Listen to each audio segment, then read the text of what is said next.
Well, hello and a very warm welcome to this webinar, to this online rally. Of course, we're all bitterly disappointed that we can't be with each other in the real world to promote this most important of issues. But thank you so much for joining us from wherever you are. As you can see, I'm joining you from my study in North London. My name is Daisy McAndrew, and I'm really thrilled to be involved today to bang the drum for carers. Now, of course, many of us have been banging the drum for carers, haven't we? We've been going out of a Thursday evening, but that's not enough.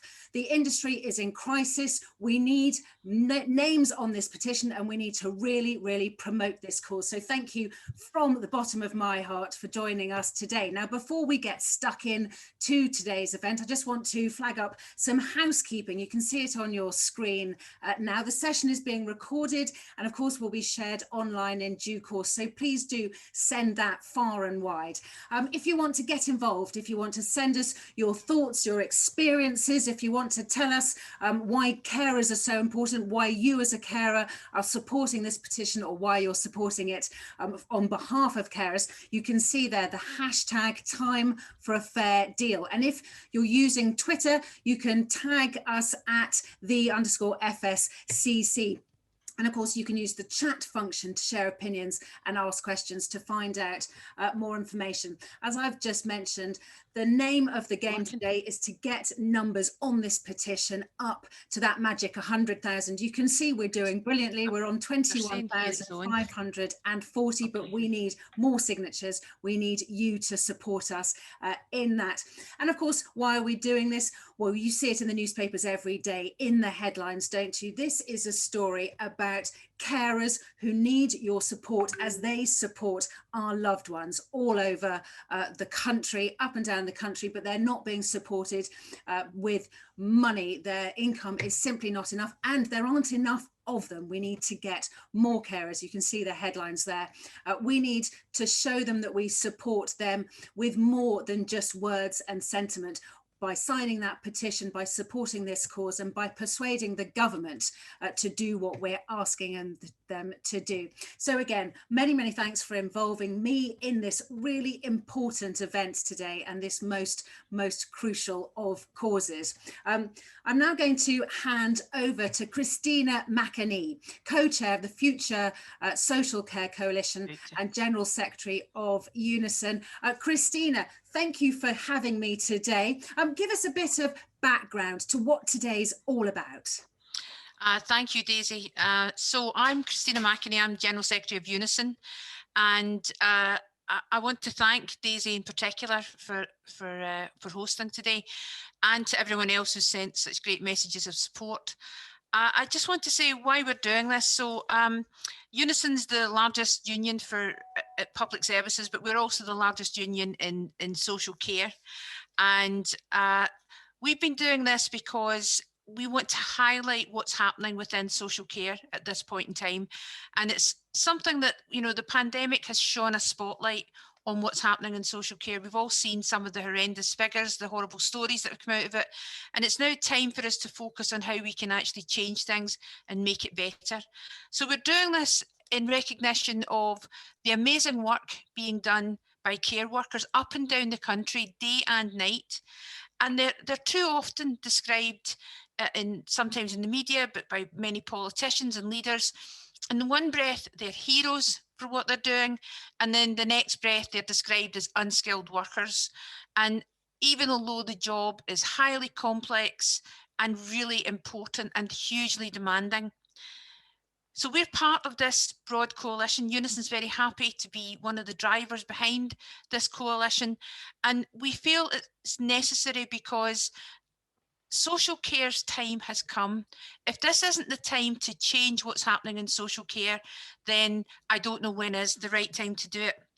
So we need a revolution in the way social care is funded, delivered, recognised, and crucially rewarded. Too often it's seen as a drain on the economy, and we need to change the narrative. Care is part of the infrastructure of this country. Just as we rely on the NHS or the road network or trains or the energy sector, care is essential to ensure that we can actually function as a society. Now, we know it's easy to get bogged down on discussions around how should it be funded, is it taxation, where does it come from, where will it sit, and about accountability and delivery. And these are all really important issues. But what we're saying in this coalition is, first and foremost, let's focus on the workforce. Because if we can improve the workforce, conditions for the workforce, we can improve the experiences of the people who use social care services and the families who rely and depend on those services. And that means you must invest in a quality workforce. Daisy, I'm just going to mention something that's literally just happened today, which is the Scottish Government had commissioned a report into social care in Scotland. And the report has just literally was published. It was embargoed until 12:30 today, and I managed to get a copy just before we came on air. And I only got time to read the chapter on the workforce, but I just want to quote something that's in the first paragraph of the quote on the workforce. Now, this is an independent report. It's not been commissioned by trade unions.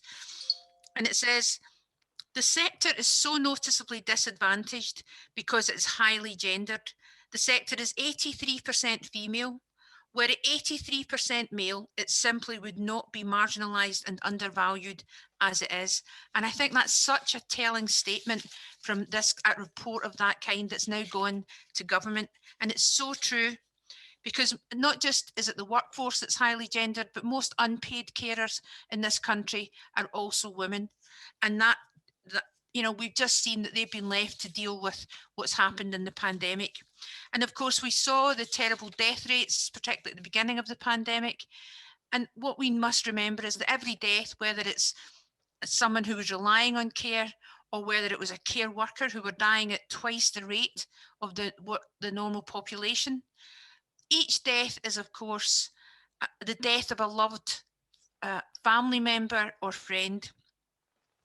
So, but I don't want to put a downhearter on this. This is a happy day because we've got such fantastic support from so many people, and I'm so grateful to all the people who've sent in messages of support. So let's make this a key part of our campaign to actually improve what happens in care. Let's stand up for care workers. Let's stand up for the care service.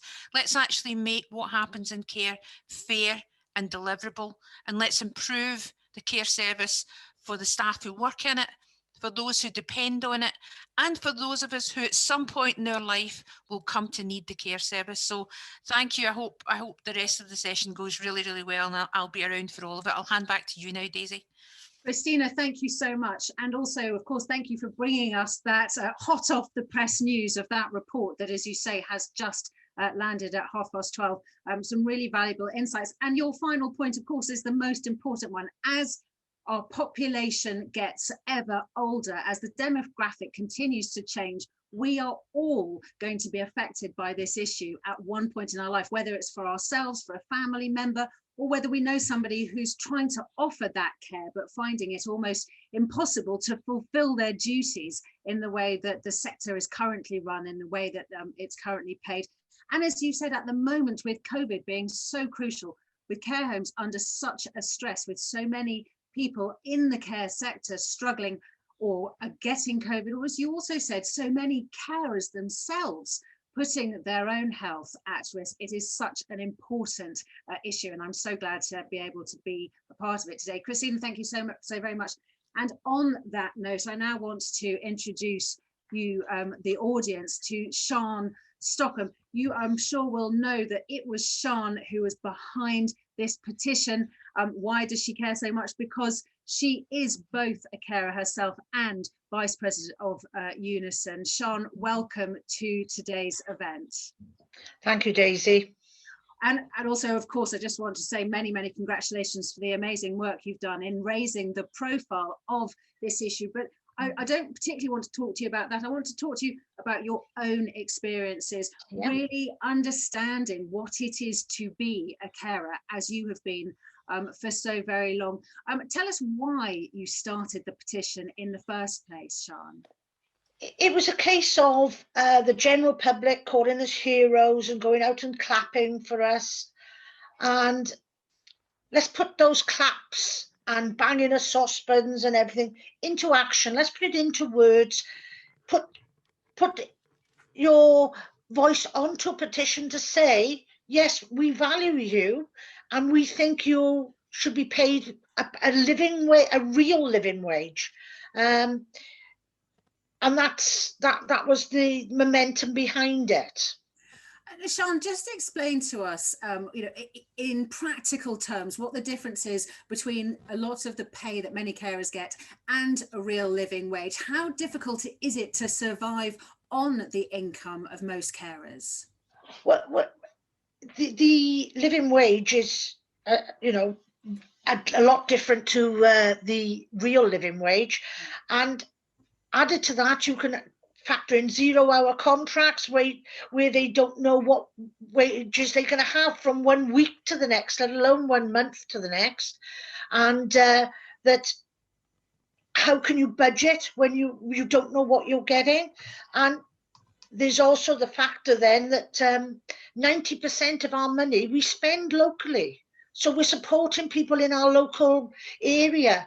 And okay, that's a little bit different with a lot of shops shut down at the moment, and a lot of online shopping, but in normal circumstances, that's for the good of everybody for us to have that pay rise. And we can have some of the nicer things in life. I can go back to times when I sat where I didn't have the electric on, or I didn't put my heating on because I couldn't afford them. I worked 2 part-time jobs, both caring. One is a supported living for adults with learning disabilities, and the other is in a rehabilitation and respite unit. And I love both my jobs. And I just feel, if I was paid a little bit better, I feel more valued. And also, Sian, we're not talking here about being, flying off to the Caribbean on your income. We're not talking about luxuries here. We're talking about being able to heat your home. We're talking about being able to put food on the table. Yeah, exactly. And it is going back a number of years. I can remember walking around with holes in my shoes. A case of, do I put food on the table? I was a single mother. My daughter was important to me. Do I put a pair of shoes on my feet? Do I put a pair of shoes on my daughter's feet? Obviously, my daughter gets them, not me. But those choices would be easier to make if the money was better. And okay, my daughter's up and gone now, but that's a different. But also, of course, it's not just about your quality of life. It's also about the quality of life of the people you're looking after, because if you're working under those situations, your standard of care isn't going to be the same. Well, yeah, but I would hope, I would disagree there. I would hope, and I know carers are in the job primarily because they care. If they didn't care, they couldn't do the job. No, I guess what I mean is many people might leave the job altogether, and then we're all poorer for that, because this is not said with any disrespect to anybody, and I'll paraphrase literally what people say. Why should I work here on £8 whatever an hour when I can go and work in so-and-so and they name a supermarket or something like that and get a lot more? It is, and to be honest, it's not a lot more. It's just, it is if you're talking about the carer's wage. Yeah. And Sian, what do you think are some of the misconceptions about the job that you do? Oh, I'm low skilled, absolutely low skilled. I deal with some horrendous situations. I have to think on my feet. I've blue lighted people into hospital when I've been on my own. Medications that I have to give, and to be able to think on my feet. I work solo, and if somebody collapses, I have to deal with that situation. I know I work nights in the one job and there's somebody sleeping in, but you dealing with an emergency situation, you haven't got time to go and get the sleep-in person. You get on and do what you've got to do. And it does gall me that I'm called low skilled. I'm the person there that's holding your loved one's hand when they come into the end of their life. I'm the one when somebody's frightened at night because they don't know what's going to happen to them. They can't go home. They don't feel isolated and vulnerable, but I'm the person there to give that care and concern. I'm also the person there to have a laugh and a joke with, and to make life a little bit more bearable. And that's all. It's all part of being a carer. And yes, I do all the other things as well. I do the medication. I help people when they have to toilet or if they have to shower or get dressed, and help them learn new skills. And Sian, how long have you been doing it for? I got into it quite by chance about 22 years ago. My daughter had gone to university. I needed extra money to help her if I could. And a friend of mine said, well, you could try this. So I went as a relief, working with adults with learning disabilities, and found a job that I absolutely love. And when you get people's parents say, when my son came into this supported living, I had my first night's sleep ever since he was born. And that young man was 20, 30 years of age at the time. And that's the difference. You're not just making a difference in the person's life, which is fabulous, but it's their family as well. You're giving their family that breathing space to relax and to enjoy their family member. And I think that's so important. But Sian, talking about a bit of relaxation, forgive me, but presumably you might be thinking about retirement soon, but is that an option? No, I can't afford to retire. I really can't afford to retire. I'm 66. My pension's I had my first whole month's pension, but I can't afford it. And I just think when this pandemic started, and there's one phrase that sticks in my mind, the Chancellor, and we will have to recoup this money. He won't go after his millionaire friends. It'll be the likes of me who will have to pay more in taxes.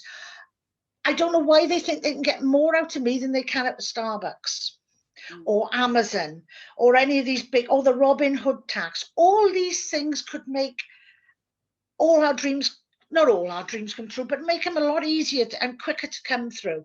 And I just, that worries me. And as for retiring, can't see it happening yet. Still paying a mortgage on my house. Well, Can't afford to retire. We can't help you be able to retire, but hopefully by raising this issue, by banging on the government's door, by getting all these signatories onto this petition, we can raise the issue and we can persuade the government to do more for carers. But I'd just like to say on behalf of everybody watching, we are grateful for what you've done, for the sacrifices that you've made and continue to make, and also particularly for setting up this petition. So keep up the good work, and thank you so much, Sian, for everything. Thank you, Daisy. But can I just also say a big thank you to every carer out there. I value every single one of them.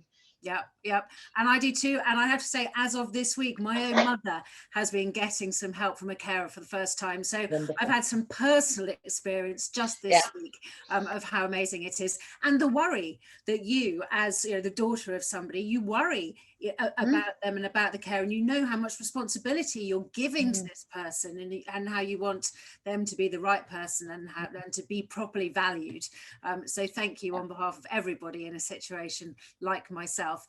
Sian, as we keep saying, do sign this petition, do join this cause. Sian, thank you so very much. We're now going to move on to our next item, which is we want you to watch this short campaign video.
Okay, so you saw what you can do to help, and that really powerful campaign video. And of course, forgive me if I'm being repetitive this afternoon, but we need your help, we need your support, we need your name on that petition, and we need to be banging the drum for carers, not just coming outside and clapping for them, as that video said. Yes, it's nice to know that people care, but actually to get people off 0 hours contracts, to get those more than 100,000 vacancies filled, to get the pay increases that they need and deserve in order to get those places filled. That's what we need, and that's why we need your support today. And I'm so very grateful. I'm also keeping an eye on the chat room as we speak, and I can see that there is so much support for you there. Sian, there's a lot of love for Sian there, so thank you for that, for everything that she's done, and thank you for your messages.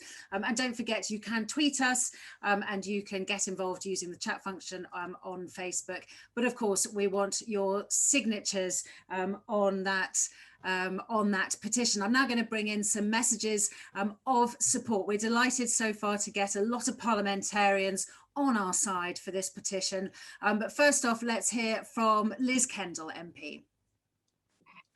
Thanks, and thank you so much for inviting me here today. You've put together such an impressive coalition, an impressive movement for change that I personally and the Labour Party as a whole fully back. Look, I think that transforming social care is the challenge of our generation. And if there is one thing that we can change as we emerge from this pandemic, it has got to be to transform the quality of care that we provide for elderly and disabled people in this country, and that we transform the funding too, to make sure that all frontline care workers get the decent pay, terms and conditions they desperately need. You know, this pandemic has brutally exposed the fundamental flaws in our system of social care that many of us have been campaigning on for decades. That social care still is not treated or seen as equally important to the NHS. That we still fail to understand that the two services are absolutely inextricably linked, and that we have failed to invest in the workforce and in family carers who do so much to care for what matters most to us, which is the people that we love. And I think that this isn't just morally wrong, it's economically illiterate. Because if elderly people are stuck in hospital when they could be getting care in their own homes, it costs the taxpayer far more. If 1 in 3 family carers has to give up work or reduce their hours because they can't get the help they need to look after an elderly relative, then the taxpayer has to pick up the bill, the economy loses their skills and talents. And if frontline care workers end up having to depend on food banks rather than having a decent wage that they spend in the local community, as Sian has just said, it makes no sense at all. And let me just say this about the specifics of your campaign. We know that 1.2 million frontline carers, 3/4 of all frontline carers, are paid less than the real living wage. Almost a half of home care workers are on 0 hours contracts. And we have seen during this pandemic that care homes that fail to pay full pay when people are off sick have higher infection levels and higher reliance on agency staff, which makes no sense either.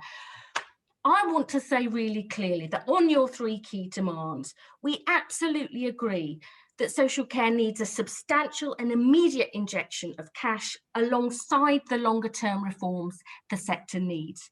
We have to have parity of esteem between the NHS and social care, and we need a comprehensive workforce strategy that makes sure care workers have decent pay, term conditions and training. And I would like to see that much more aligned with what happens in the NHS. And whilst some people argue that now is not the time for big long-term reforms, we're all too busy dealing with the pandemic, I would argue the opposite. People need hope.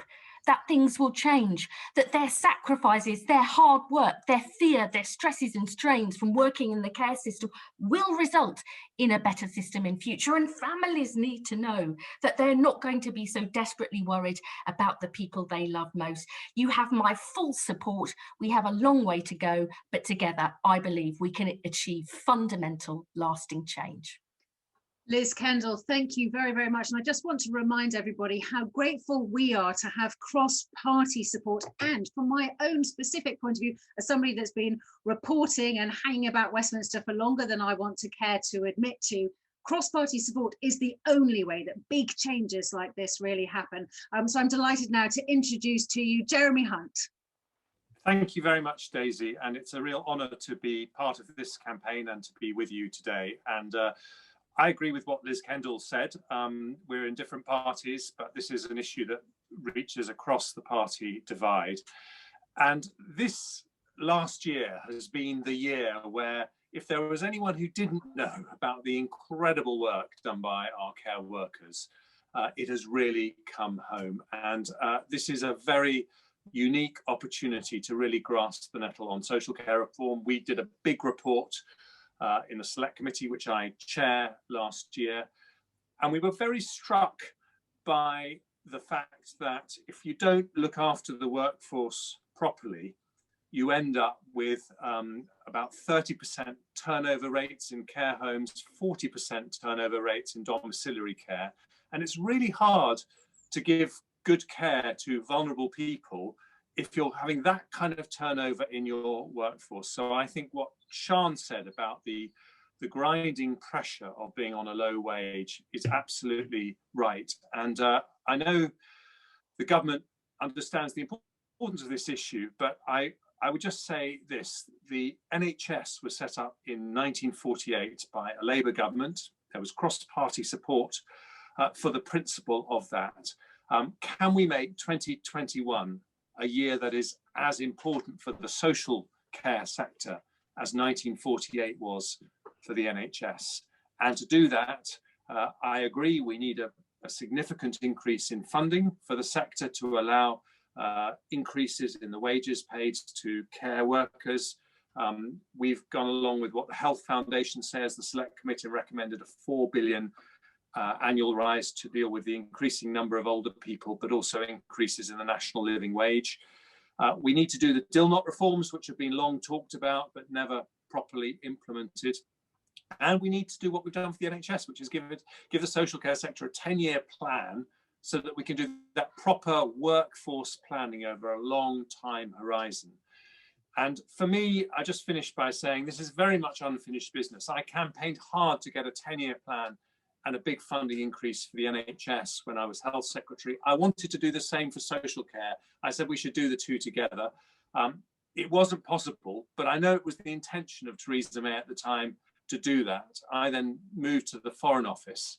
But you know, it really is now or never. Boris Johnson said on the steps of Downing Street, and I've got his words here, that he said on the moment he became Prime Minister, he said, "We will fix the crisis in social care once and for all with a clear plan. We are prepared to give every older person the dignity and security they deserve." And I think right the way across the political divide, people will agree with those words, but also say, now is the time to deliver on that pledge, to make 2021 a 1948 moment for the social care sector. So thank you for inviting me. Good luck with the day and good luck with the campaign.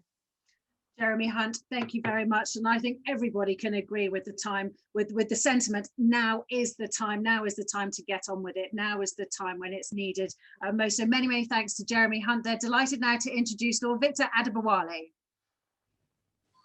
Thank you very much. It's a real pleasure to contribute to this campaign, and I just thought Sian's contribution said it all. It's about you, it's about your people, Sian, and just thank you. It's real leadership, and I am as offended as you are that anyone would call what you do low skilled. It just is not. As chair of the NHS Confederation, the organisation that represents NHS leaders from across acute, primary care, mental health, commissioning, ICS, I support the coalition's petition to increase care work care workers' wages. It's part of an overall settlement that we so much need for social care in this country, and it's great to see cross-party support for this, because without it, we're not going to get anywhere. But the reason why I'm supporting this petition is because it's simply not acceptable that up to 3/4 of care workers are earning less than the real living wage, and the creation of a 3.9 billion emergency care support fund would go somewhere towards addressing the injustice of care sector workers' low pay. I think paying social care workers fair pay is important for several reasons, but first, it's an important moral decision about paying people for the value of what they are doing for society. And no one can argue that social care workers haven't given so much during this pandemic, but also before the pandemic and after the pandemic, they'll be there doing so much for society. It's also an important economic decision, because a successful social care sector brings wider benefits to society. It means fewer unpaid carers having to quit their jobs. It means more people getting jobs close to home and spending money in their local communities. And it means more working age adults being able to live independently and in some instances remain economically active. But finally, and possibly most importantly to all of us, it's important to have a well-paid social care workforce, because the NHS cannot deliver quality health services and guarantee patient safety without the existence of a flourishing, stable and valued social care sector. And a functioning social care sector cannot exist without an adequately paid workforce that feels secure and appreciated in their jobs. But care workers are not being adequately paid, valued and appreciated. According to a report by Skills for Care, which was published just before COVID-19, the median wage of independent sector care workers increased by less than £1 between 2012 and 2020, from £7.60 to £8.40 in 2020. This is despite inflation increases, unmet demand for care services, and a total of 112,000 unfilled vacancies in the care sector. At current pay, the median wage for a social care worker is not anywhere close to the Living Wage Foundation's recommended hourly rate of £9.50 nationally and £10.85 for London. And to make matters worse, the Skills for Care report also reported that a quarter of those working in social care, around 375,000 workers, were on 0 hours contract. The COVID-19 pandemic will have exacerbated these figures. Just as the pandemic has worsened, the experience of care workers on the front line in social care has also worsened. Responding to your coalition's petition, the government claimed that they recognise that the social care workforce has more than ever demonstrated unwavering compassion and dedication throughout the COVID-19 pandemic, but the government must match words with action. And also in their response, the government noted that whilst they do not set levels of pay for care workers, they are committed to putting the social care sector on a sustainable footing. It is self-evident that putting the social care sector on a sustainable footing is urgently needed. Doing so would likely improve the pay in terms of social care workers. And this is because local authorities and independent care providers are currently suffering enormous and untenable financial pressures. The NHS Confederation has been vociferous in calling for the government to establish a long-term system for the funding of social care. And I'm really proud that the NHS Confederation led the Health for Care Coalition, a group of 15 national health organisations, including the Royal College of GPs and the Richmond Group of Charities. I'm proud because it's really quite unusual for one part of the public sector to call for additional funding and long-term reforms for another part of the public sector. But health leaders across the NHS and the charity sector wanted politicians to realise how important social care is to the NHS and to stop dodging one of the biggest challenges facing society in the 21st century. Only last week, the Health for Care Coalition published its latest report on the need for the government to fix social care once and for all. And just as Boris Johnson promised he would in his first speech as Prime Minister on the steps of Downing Street in 2019. Unfortunately, it's still uncertain when the government will fix social care and put the sector on a sustainable financial footing. But as we speak, care workers are under unprecedented and incredible difficult circumstances for less than the living wage, exercising incredible skills. The government must therefore create an emergency carer support fund to increase care worker wages. And Sian, you have my absolute support. You are a star. Thank you. Victor, thank you so much, and we're so grateful for your support. Ros Altman is up next. I know, Ros, that you have to go any second. Have you got 2 minutes or 1 minute just to say a few words before we let you go? Oh, Ros, I think you're on mute. Thank you so much, Daisy, and it's an honour and a pleasure to be here. I'm sorry that I have to leave shortly, but I didn't want to leave if I could possibly offer my words of support. I think this is a brilliant campaign. I think obviously it's hard to find anybody who doesn't agree that social care needs radical reform. The problem is we need to get on with it, and we've had successions of politicians keeping on promising we're going to do it, we're going to do it, we're definitely going to do it, we've got a plan, here's the plan. Oh, it's not quite ready, but we'll be here soon.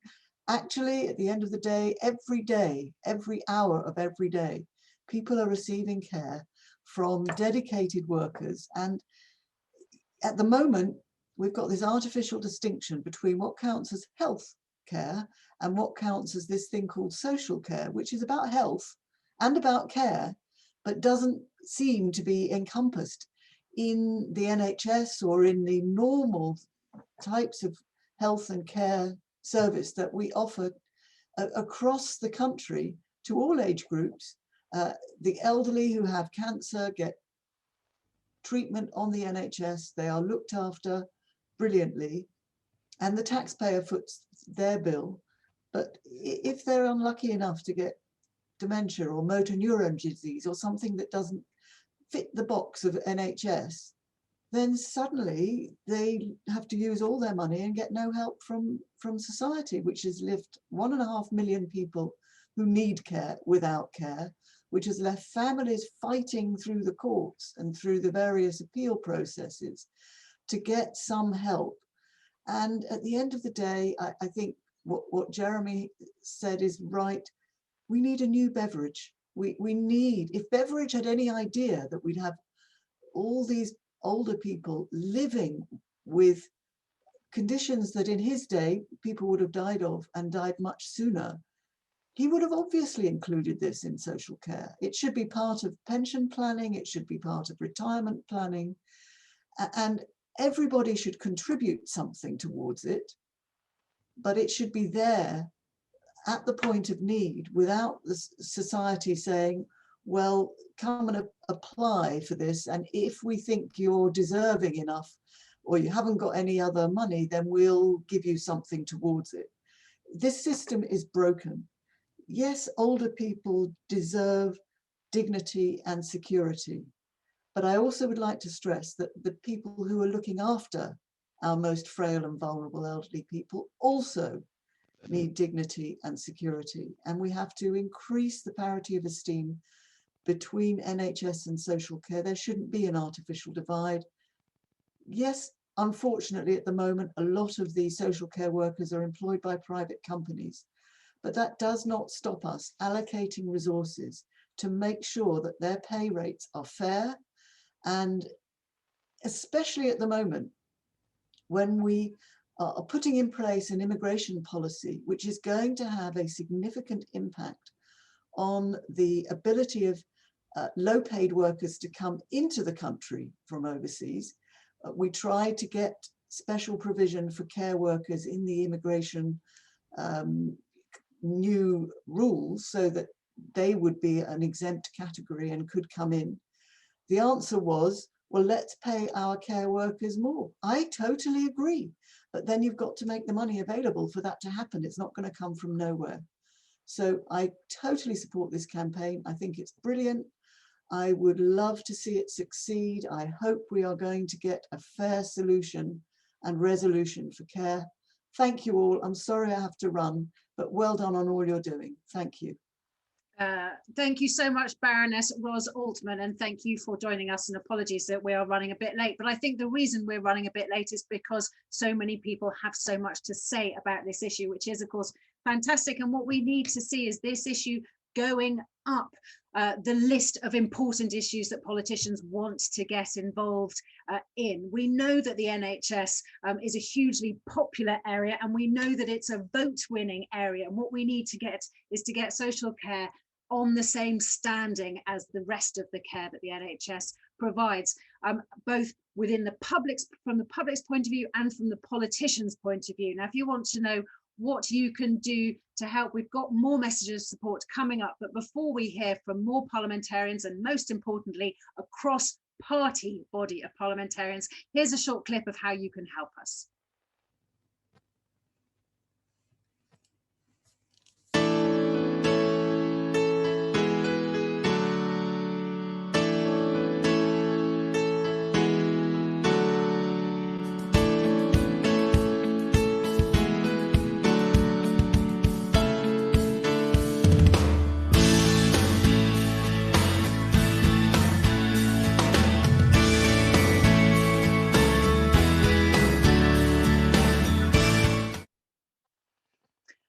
So much help that we need, both to promote this issue and to really ram it home to politicians how much we all care about this. And of course, as I've said before, it's going to affect all of us at some stage or another, whether it's directly or indirectly. I'm delighted to say we've got more parliamentarians willing to support us. Angela Rayner, over to you. Oh, thanks, Daisy, and I'm so pleased to be here today, and I'm really optimistic about where we can get, because this cross-party coalition you put together on this issue, and the nation have seen what our carers have been doing, because often people don't see that. They've seen it more than ever now. There is a hunger and a thirst for us to do the right thing. The COVID pandemic has created an environment that no one ever dreamed we'd be in the circumstances we're in now. And I pay tribute to all of our communities that have come together and looked after each other. I think it shows the best of who we are. And seeing what the carers have done, I think the whole community, the whole of the United Kingdom are behind your campaign. And that warms me a lot, because, you know, and it was really good to follow Baroness Altman as well, because me and Baroness Altman I was Shadow Pensions Minister. And I remember that Baroness Altman and Ross has been a real champion for women, a predominantly women's sector, on saying not only should they have the right provision for their pension, and as she outlined herself, that people who need care and respect as they get older should have that as well. And I know that she challenges her government on that. And I'm pleased that my colleagues Helen and Barbara and others are on as well. I love the fact that there's so much cross-party support for this. And I'm dead pleased that Christina McAnee is our General Secretary of Unison, because I'm a Unison girl, have been all my life. And to see Christina, who has been championing carers both within the health service and within the social care service for years, she gets it. And me and Sian go back a very long way, because those that are on this call will know that it got me into politics in the first place. I was a carer, I was a home help, I was a manual home help in the private sector. I got a job with the council. I was told to give you better terms and conditions and holiday, apply for that job. I did. And I realised that everything that we did on the front line, it all comes back to what the government policies were. And I couldn't understand why people didn't see that paying carers appropriately, giving them the resources and looking after people in their own homes saves the taxpayers so much money. In the end, this is an economic argument, actually. It's not, can we afford to pay and to look after our carers and look after our social care sector? We can't afford not to, because we're paying above the odds now, and we're treating people without the care and respect that they deserve. That generation that gave us the NHS, that generation that gave us the social housing that we've got, the whole framework that our society is built on today, is that generation today that need us to put in place, like they did with the National Health Service, a national care service that is going to look after them and look after our carers, because they do such an important job. It will save the taxpayers money. It will, if we're doing it properly and we're doing it right. So I think this is an absolutely tremendous campaign. I'm so pleased that Sian's in the beginning of it, because she's just amazing, as you've all heard. She's such an inspirational person. And I'm really pleased that you're involved, Daisy, and everybody in the team are doing this and doing it cross-party, because it crosses over party lines. But I think now's the time. No more jam tomorrow. let's do it, because it will save money and it will give our elderly people the respect they deserve, and it will give our carers the respect that they deserve, which is more than just clapping for them. So I'm with you all the way. I'm dead proud to be here, and keep going. And thank you for everything that you've done to support us and support our communities over this dreadful period. And I hope I can give you more than thanks by backing this campaign and making it a success. Angela, thank you so much. And I'm so delighted that you've made that point, that this isn't just a touchy-feely issue. This is a hard-nosed money issue. That money will not be wasted. We will get it back in spades if we invest it. We'll save money in the rest for the rest of the economy, for the Treasury in the long term. And if only people could see that, as you said, it's not jam today, jam tomorrow, or whatever. You know, there's a business sense to this, as well as being the fair and the right things to do. So Angela, thank you so much for that. I'm delighted now to introduce Barbara Keeley. Barbara.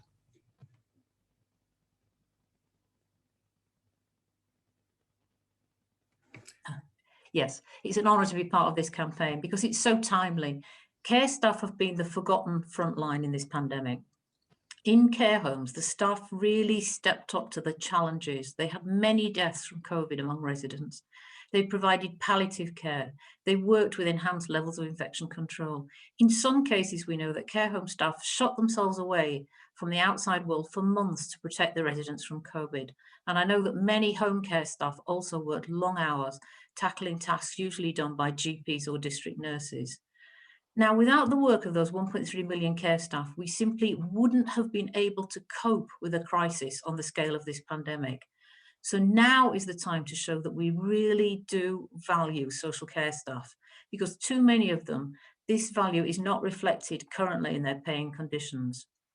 We've got to ensure, and I think a lot of our speakers are saying this, aren't they? The pandemic is the wake-up call needed to start paying care staff properly and giving them the support they need. We cannot continue leaving councils with unfunded costs or shifting the burden of paying the increased cost of social care onto local council taxpayers. We can't expect care staff to keep doing more with the pay they have.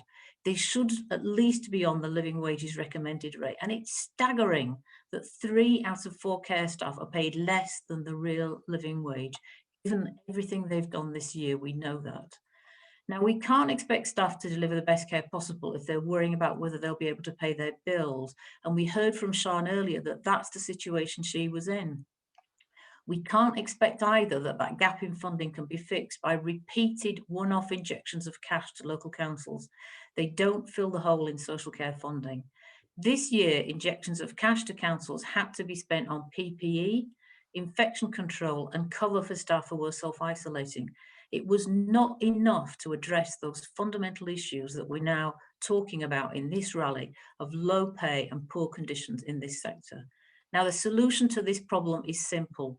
Deliver on the long promised reform of social care, that promise that has been made again and again. Give local authorities the funding they need to pay a fair price for care, and give care staff the pay they deserve. And let's have everyone backing Sian's petition and signing that petition. Thanks, Daisy. Barbara, thank you so much. And again, we just want to say many, many thanks to so many parliamentarians from across all parties who are supporting us today. And that is the only way that real change is going to be made.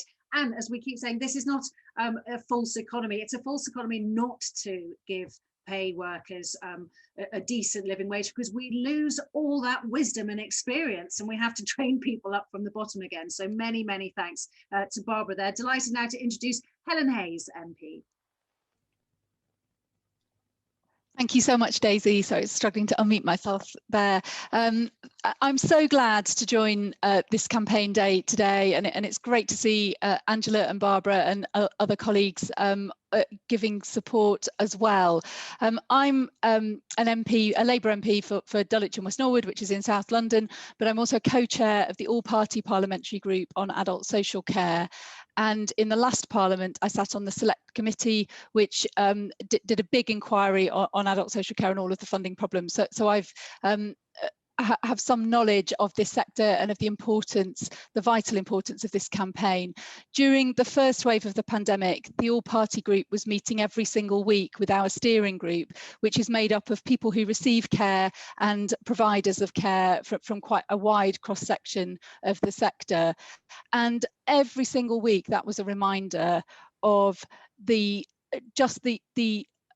vital role that care workers were playing at the front line of the pandemic, but also the many ways in which they were let down, particularly with regard to access to PPE and access to testing, and the situation where COVID positive patients were being discharged into care homes, and the tragedies that then unfolded on a day by day, week by week basis, which I know was extremely traumatizing for many care workers to be working in that situation where there was just so much heartbreak and death happening day by day, week by week.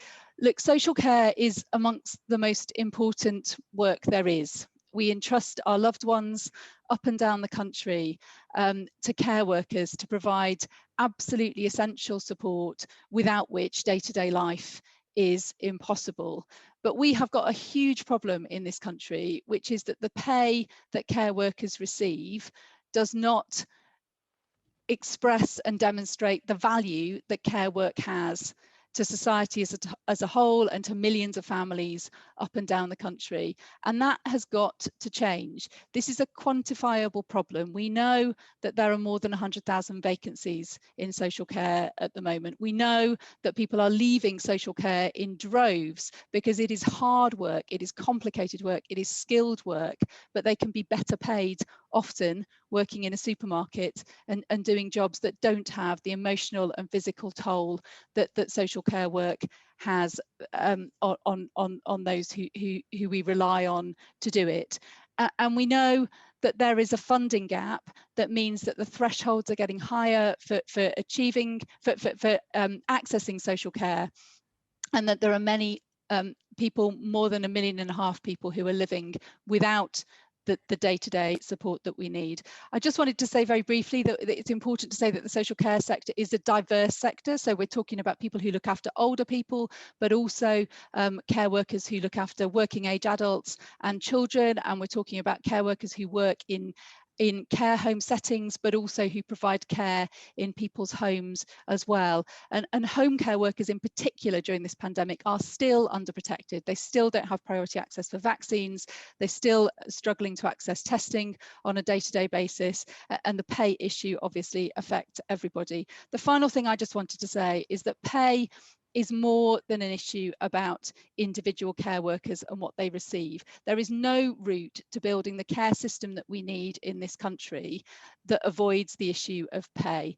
It is essential that social care is a career in which people feel valued. It is essential that social care is a career that has progression, and it is essential that everybody working in social care can earn enough to live on and to provide for themselves and their families. So we have to deal with this issue. The crisis in social care has been building and growing for far too long, and the coronavirus pandemic has laid it bare for everybody to see. So we can't clap for carers and then just accept that any carer in the UK earns less than the real living wage. And that's what this campaign is about.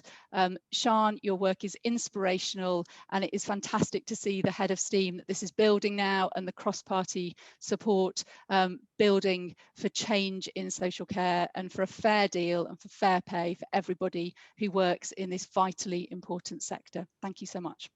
Well, thank you. And also, I must say a very big thank you to your finishing thoughts there, to emphasize that this isn't just care for the elderly. This is care across the demographics and across the board. And I'm probably guilty of saying, because I mentioned my own mother at the beginning of this rally, who obviously is elderly, but we are well aware, everybody involved in this campaign, everybody involved in this call today, in this rally today, is well aware that carers themselves at all ages, and they are looking after people of all ages, and all of that work is incredibly valued. Helen Hayes, thank you so much for joining us today, and thank you for the work that you are doing and the support that you're giving us. I can see lots of you have been posting messages on the chat function. Thank you so much, and please do carry on doing that. If you go onto the chat function, you can see there how you can help this cause. There are links there to the petition which you can sign. There are instructions of how you can tweet your MP or write letters to your MP or support this campaign in other ways as well. So many, many thanks for all the people who've been joining us today already and for those questions. And we've got 2 panel discussions coming up now, which I'm really delighted. And again, I want to emphasize the cross-party element to that. And obviously by that, I mean the people who are supporting us, the parliamentarians and others, come from all different political parties, and that is so important because there isn't any campaign that's ever been successful, really successful, without it having support across the House of Commons, across the House of Lords, and obviously the support of unions. So we're really grateful for that cross-party support, and we know how important it is to getting any success. So as I say, tweet your MP, sign the petition, get involved, show your support, and if you are a carer or anybody with an interest in this subject, put some questions onto the chat function so that I can be your conduit and I can put your questions to our panelists. And again, thank you to the parliamentarians. And we've got coming up a little bit later some really big names, not parliamentarians, big names from the world of showbiz, from the world of comedy, from all over, who are also lending us their support. So look out for that a little bit later. I'm now going to introduce our first panel discussion.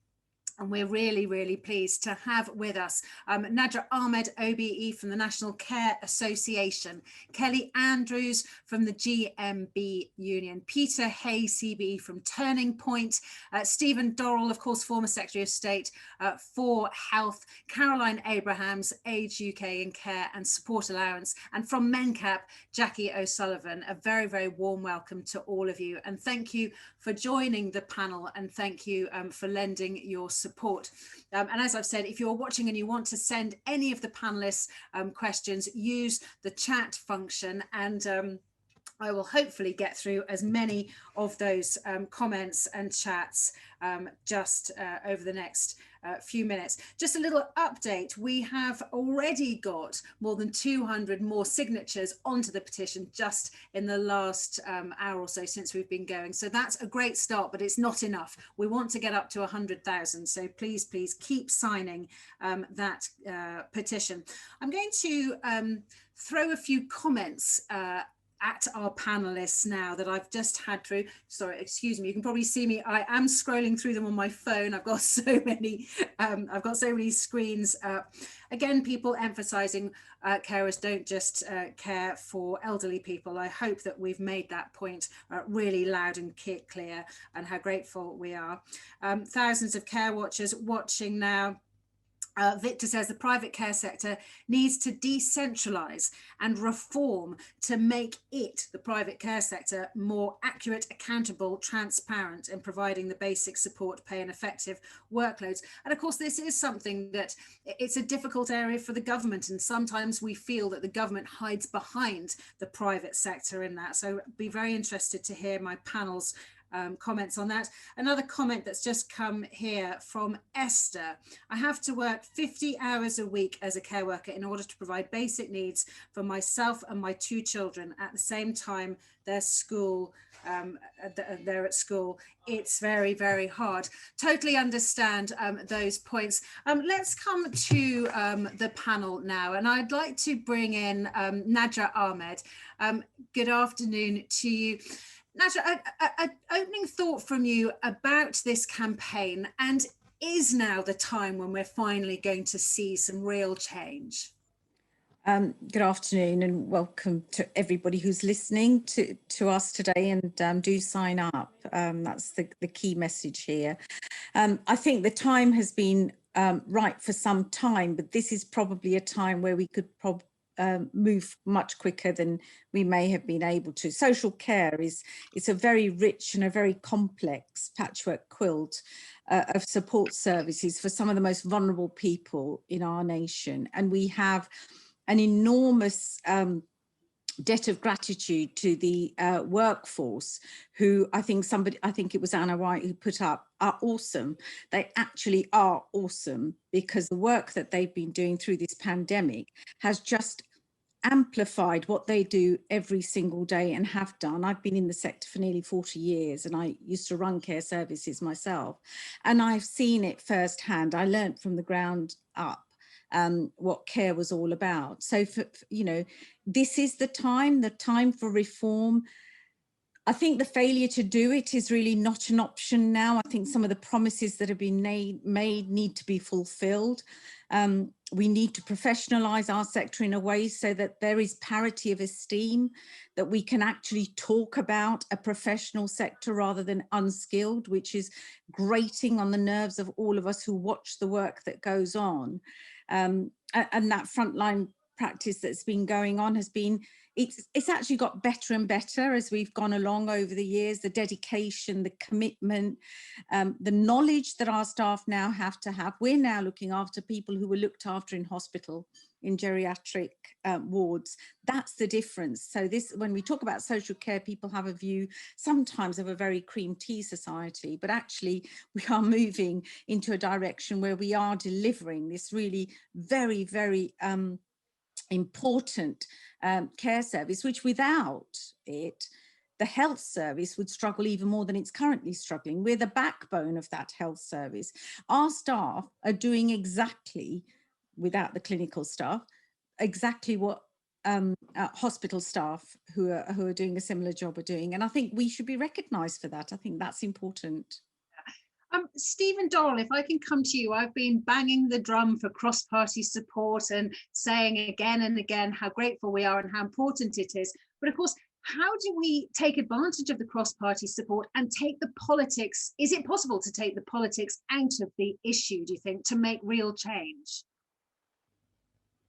Yeah, thank you, Daisy. I've been reflecting actually during this conversation on the concept of cross-party support. There is, of course, in reality, a cross-party responsibility for failure here. And if we get across parties, Labour politicians, Tory politicians, myself now a Lib Dem politician, all to acknowledge that failure, that is at least the start. Boris Johnson is the 6th Prime Minister on my count running who has promised to reform social care. And that reflects the fact that through the period since I was responsible as Secretary of State, there's been a lot of talk about the need for more money and the need for structural change. We can't reform social care without addressing both of those requirements. And I agree with Jeremy Hunt, actually. I think his phrase, "this is a 1948 moment," could be true, but it will only be true if there is strong support and if the politicians and frankly the Treasury, who in the end are going to have to buy into this, the Treasury recognise that all the alternatives are worse. And I believe that's true, actually. Failure to deliver money and reform into social care is part of the cause of avoidable strains in the health service. It's part of this, the failure, relative failure in this country compared with our competitors to respond to the pandemic. It's because we haven't funded social care and put proper structures in place. If we can't do it now, I fear we never will. We must. Yeah, we really, really must. I think everybody can agree on that. Kelly Andrews, are you optimistic, as Stephen Dorrell seems to be, in almost a pessimistic, it's now or never? You could say that's optimistic or pessimistic, but do you feel that this is a turning point? And again, similar question, how do we get the politics out of it to make real change? Yeah, I think, Daisy, optimistic maybe a little bit too much for me at the moment. Just to give background, I actually worked in social care before I was a GMB officer, who now look after social care. And I agree with Stephen, there's been Prime Minister after Prime Minister promising to resolve the problems of social care, but it continually stays into the too difficult box. Yeah. And nobody is really coming up with a solution. We all have the same conversations over and over and over again. I completely agree with Nadra about the professionalism of the workforce. And absolutely, you know, when we talk about social care, it is not just about social care workers who work in the care homes. It is the social care workforce, the sector. We know, because many of us have worked the roles, we know how challenging, you know, the sector has been. The last 12 months for social care workforce has seen, you know, a lack of PPE, a lack of sick pay, you know, paid minimum wage, and they've been in a crisis for the last 12 months. So we need to have a revolution in social care, but it actually needs everybody to come together and show what can be done, because there is and there should be a light at the end of the tunnel for social care, because we are now, you know, the public are recognising the importance of social care. Care workers across the spectrum should not be saying, I am just a care worker. They should be absolutely proud that they are a care worker, because without the care workforce during the last 12 months, we would have been in a bigger crisis than we have been, because without the likes of Sian and other members of the unions, the GMB and the non-members providing the most difficult of care, and some of the stories that we have had back from our members in this last 12 months have been heart-wrenching. People should never have gone through what they've been through throughout this COVID crisis. So it is now that we make a change. We use what has been the most difficult 12 months to really fight for and challenge and change social care. But I genuinely believe that we have to come together cross-party to make this work. I don't think one party can do it at the cost of another. I think it will continue to be a challenge if one party tries to make change by itself. But everyone has to recognise the importance of social care. But actually, the social care workers have to recognise themselves, because they are absolutely incredible, and they've, you know, just the last 12 months has highlighted that, and we need to use that to go forward. But absolutely support the campaign. Thank you, Kelly, and I hope that we are doing a little bit to promote the amazing work that social care workers are doing, and obviously to push the government with this petition. Peter Hay, are you feeling optimistic? It's a difficult question, I know. Do you feel that we are finally being able to shine a light on the work that care workers do, and therefore promote their cause in the House of Commons? I think it's fantastic that the recognition of the work that's been highlighted today, and just to again re-emphasize that breadth, it's also worth pointing out that personal assistance, that's people employed directly by people with their care budget, their personal care budget, are now the second biggest sector of the employment market. So the breadth of this campaign is really important. Secondly, given that public funding only goes to people who have substantial or critical need, it is incoherent to regard the tasks of the workforce, our colleagues doing the care plan, as kind of somehow low skill. High need must equate to high skill, and I think that's really important. And secondly, thirdly, I've noticed quite a few comments about the leadership of the social care sector, ADAS and others. They now talk in a format about social justice.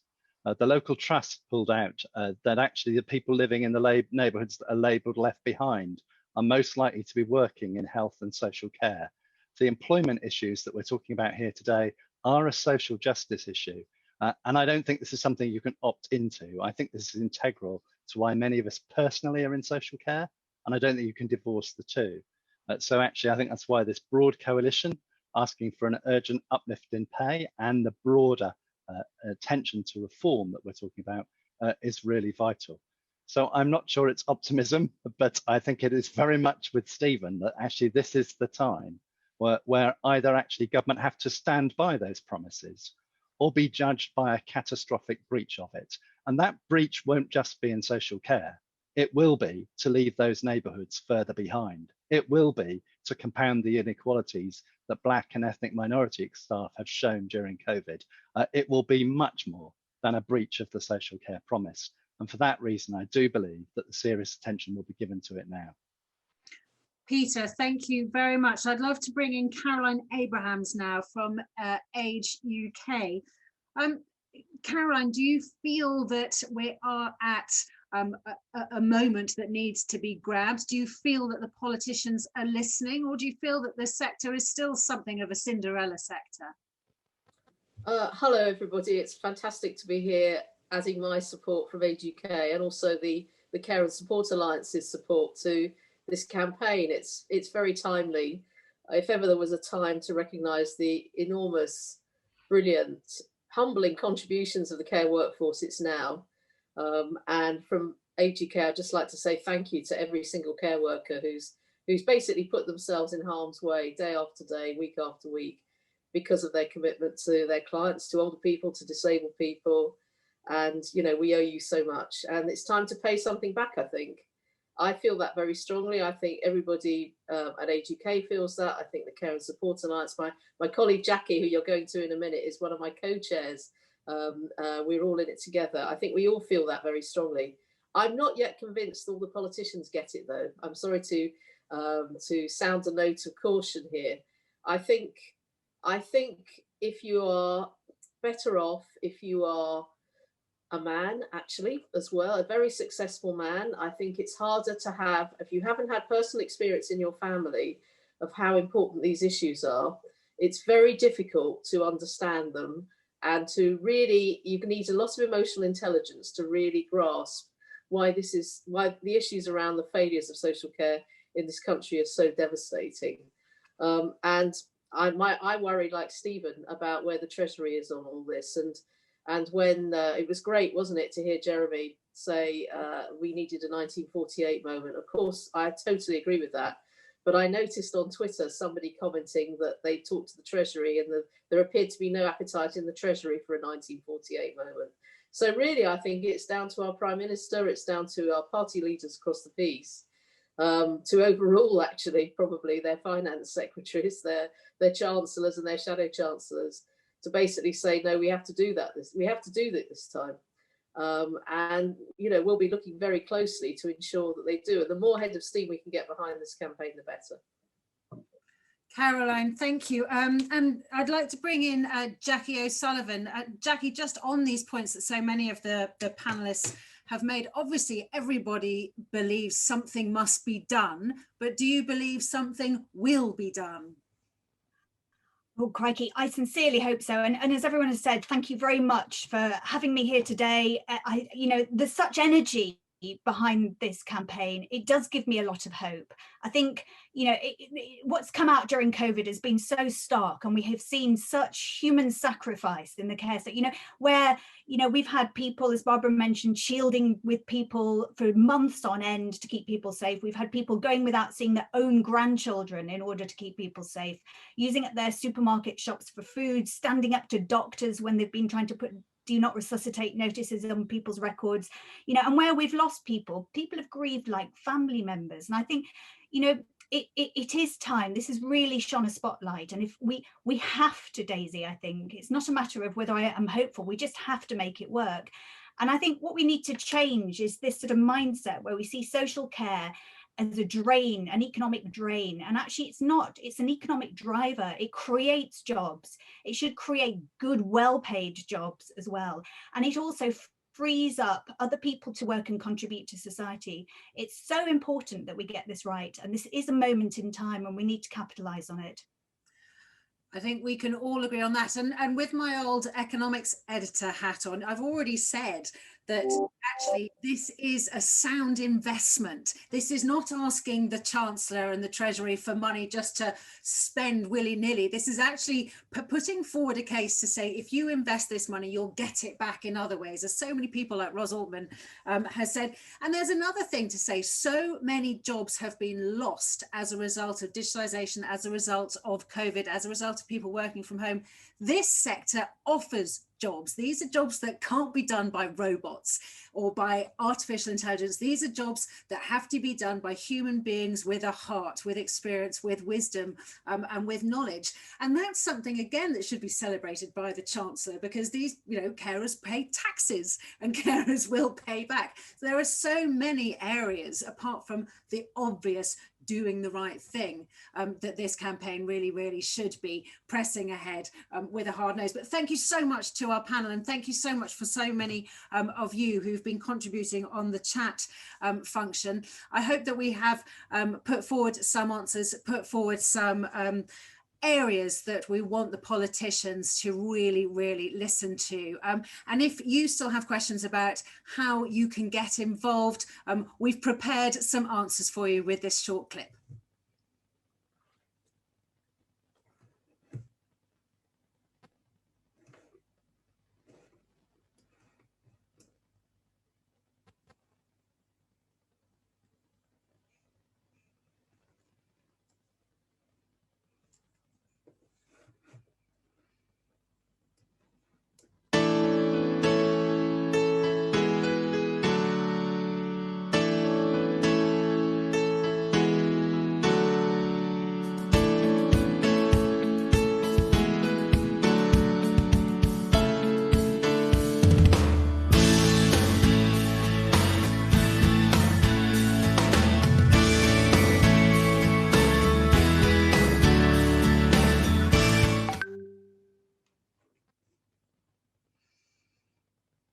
I have a feeling that we're having a few technical problems. Apologies if some of these videos aren't being played.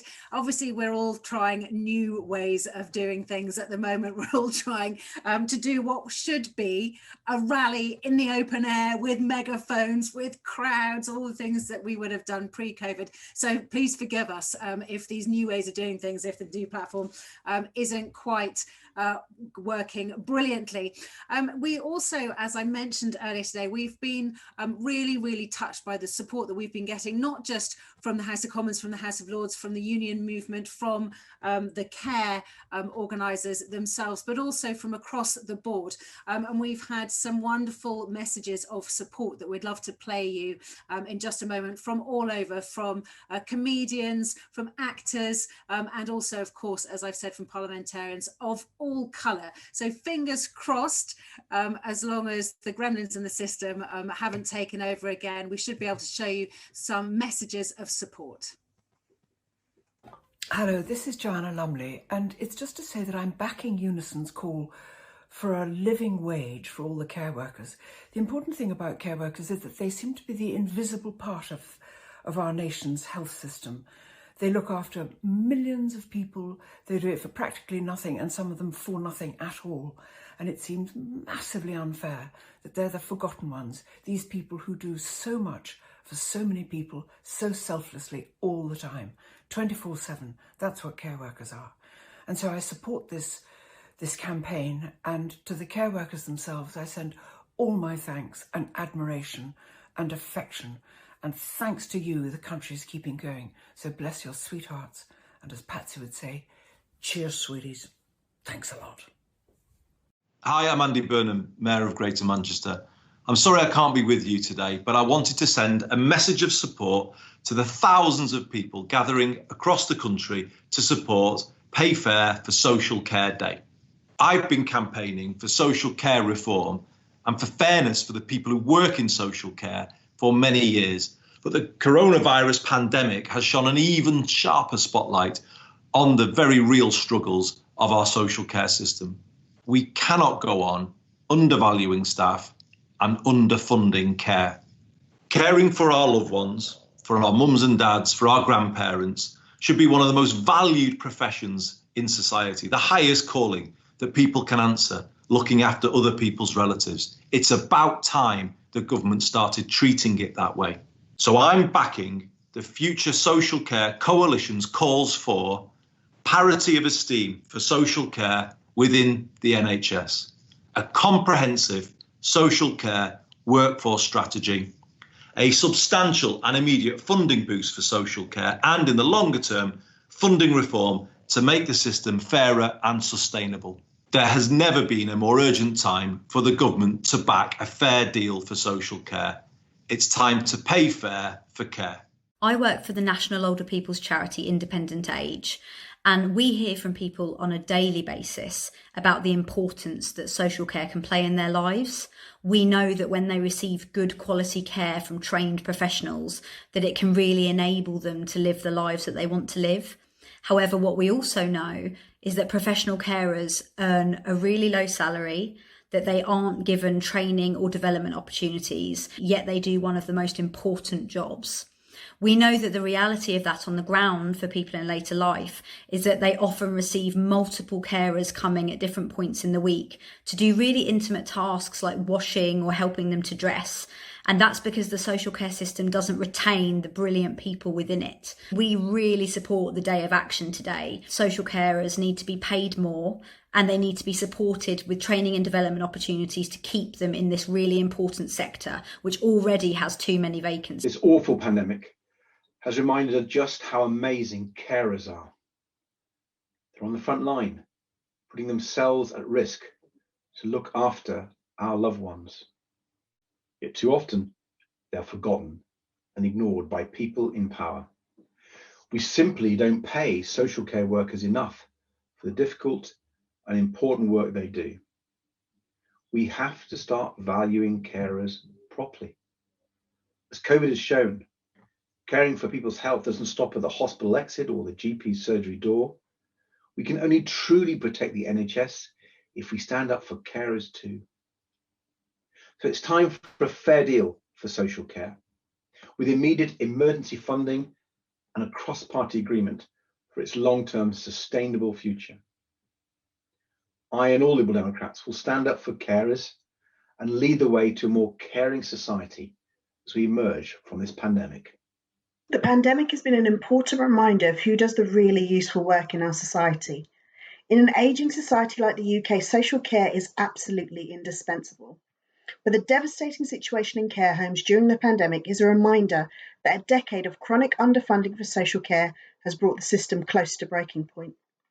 Care workers on the front line of the pandemic have faced increased exposure to the virus and have had to work twice as hard due to long-standing staff shortages in the sector. When I've talked to staff from care homes, it's clear that they're under incredible pressure right now. They've been overworked, overstretched, overlooked, and undervalued for too long. Despite an incredibly demanding job, almost 3/4 of UK care workers are paid less than the real living wage. That's outrageous. It's time for a fair deal for social care, and that starts with fair pay for care workers. We need to end the scandal of key workers earning anything less than this. We need to ensure that our social care sector has the increased funding it needs going forwards, and we need to implement a comprehensive social care workforce strategy to improve pay, conditions, and training for social care workers. I'm supporting the Fair Pay campaign because we pay tribute to care workers, we applaud care workers, but then we neglect to actually not only pay fairly, but train fairly, recognise and acknowledge fairly the incredible role they play. Time at last to get a coherent policy together that actually ensures that the funding's available, that the support's available, and that people are paid in a way that recognises the essential role that they are playing in caring not just for elderly people, but for people with disabilities as well, and providing the ladder that allows people to progress in work, just as we do within the health service. I applaud what's being done, and I add my complete support to this campaign. When my mum had a stroke a few years ago, her care workers were her lifeline.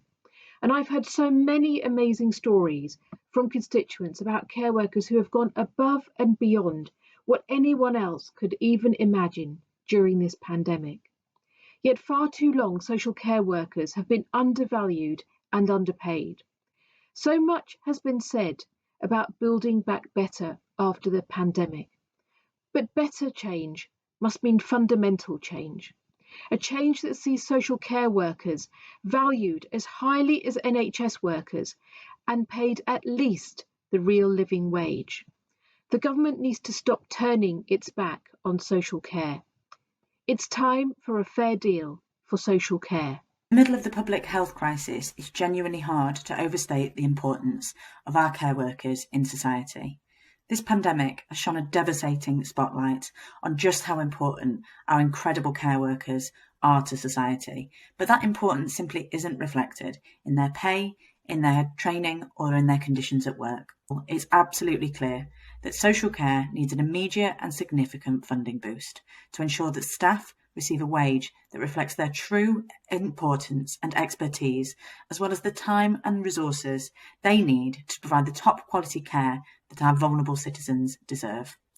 It's time for a fair deal for social care, which is why I'm delighted to support the joint Future Social Care Coalition campaign and the Pay Fair for Care Day.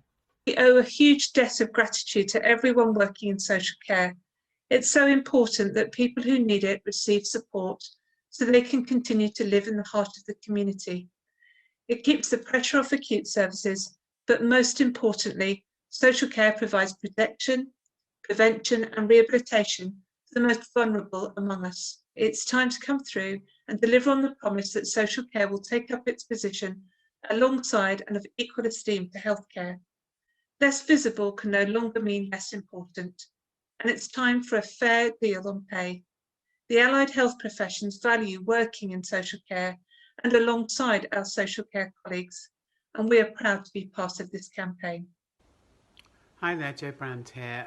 Apologies, lockdown haircut alert.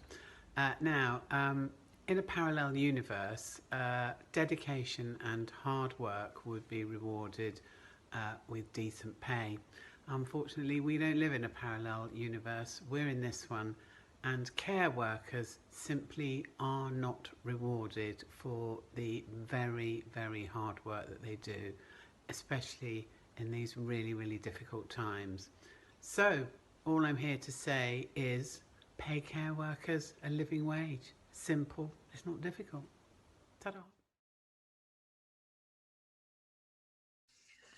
Well, my sincere thanks to our amazing supporters there, obviously to Joanna Lumley, Jo Brand and all those parliamentarians that they were sandwiched around. And thank you for, and as so many people are saying on Twitter and on the chat function and on all the other ways you can get in touch with us, this isn't just a clap for carers. This is a movement that we really want to see some results. This crisis has shone a light on the work that social workers, social carers do, and we need to not waste this opportunity to continue to fight for a fairer wage, for better conditions. And also, of course, we haven't mentioned it that much, but there are so many vacancies within the sector, which of course just means it's harder for those who need the care and it's harder for those who are still providing that care, albeit most not on a living wage or a wage that really does reflect the work that they do. So my thanks to all our supporters, and I'm going to introduce our next panel discussion now. Really delighted to welcome back Christina McAnee, who we heard from at the beginning of today's online rally, Phil Hope, who is the co-chair with Christina of the FSCC and former Minister himself for Care Services, Jonathan Steele from the Royal College of Physicians, I should have said Dr. Jonathan Steele, and from Autism at Kingwood and Better Pay for Social Care, Kate Allen. Very, very warm welcome to you all.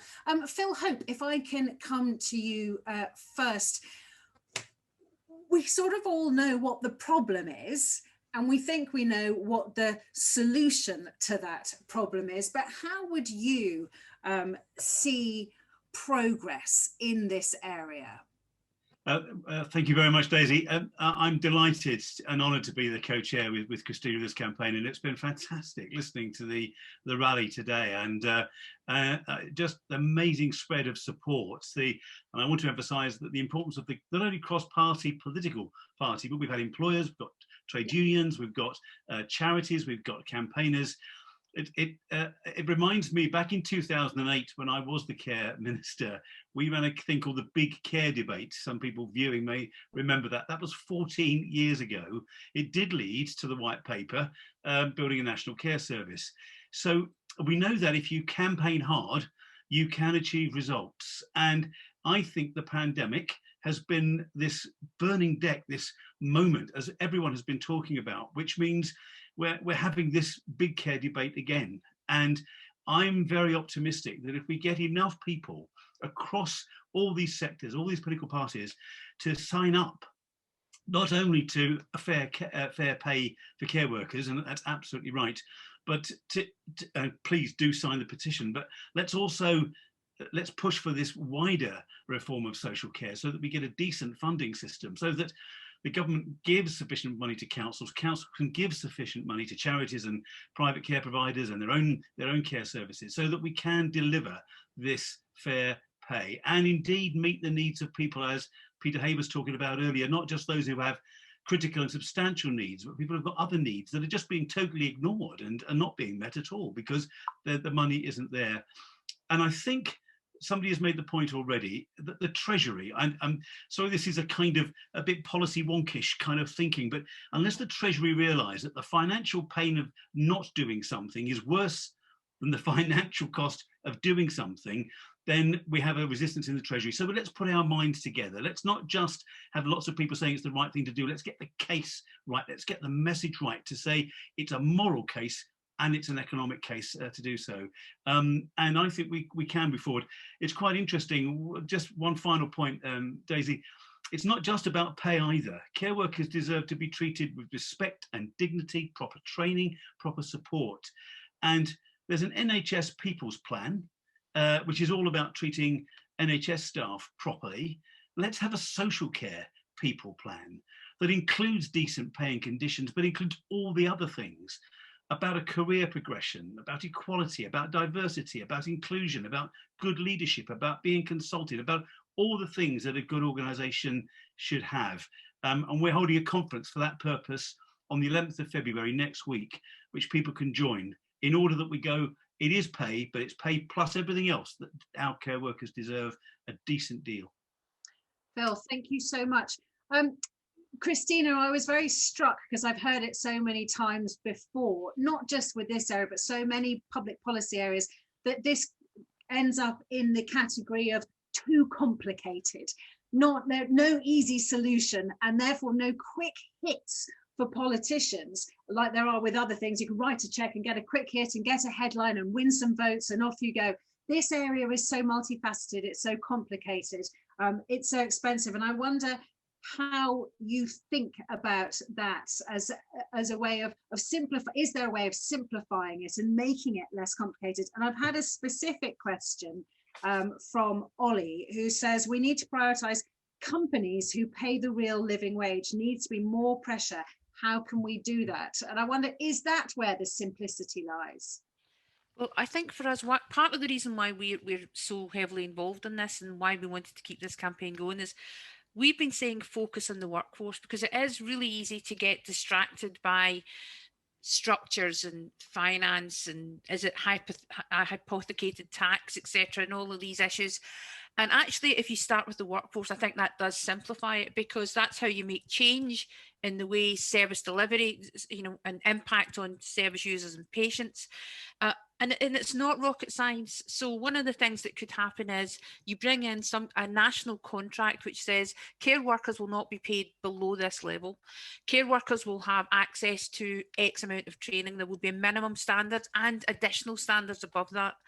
The government could carry out a job evaluation exercise across care workers, because there's a myth, I think, that care work is care work is care work, and that there is no variation. And actually, you've heard from various people, you heard from Sian how difficult the job can be, and that there are different levels of care and delivery of care. So and they interact with a whole range of other professionals, and they interact with people who have got a whole range of different needs. So you could bring in something which would give you an idea of what are the skills that are already out there, what are the skills we need, and then how do we pay for that?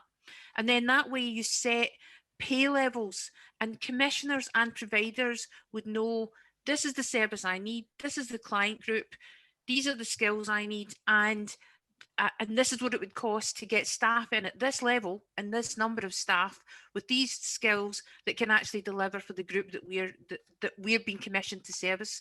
And it's not rocket science. We've done it in other big sectors, like the school sector, for example. It's possible to do that, entirely possible. It's bread and butter issues for trade unionists like us. I must bring in Kate Allen. And I wonder, we've had a lot of comments saying, echoing what Christina was saying, if we concentrate on the simple, the workforce, if we concentrate on the hourly pay rate, then the message is simpler. Do you think that is the answer, or is that simplifying it too much? No, I think that is part of the answer, and I wholeheartedly agree with what Christina was just saying about different levels of pay, because there are different levels of care. Everything we've heard today just underpins for me the reason why we launched the Better Pay for Social Care campaign last year, and that means I can speak on behalf of not just my charity, Autism at Kingwood, but 24 other social care providers and other care associations of all sizes, because we know firsthand and we see firsthand the efforts, the skill and the commitment of support workers, and there is no doubt that they deserve better pay, and 72% of the public agree and think they're underpaid. But I think that the challenge is actually facing social care is about how to improve the funding allocation down to local authorities in order that they can then pay providers at a more realistic rate. And again, that's where I link in with what Christina was just saying about the different levels of pay.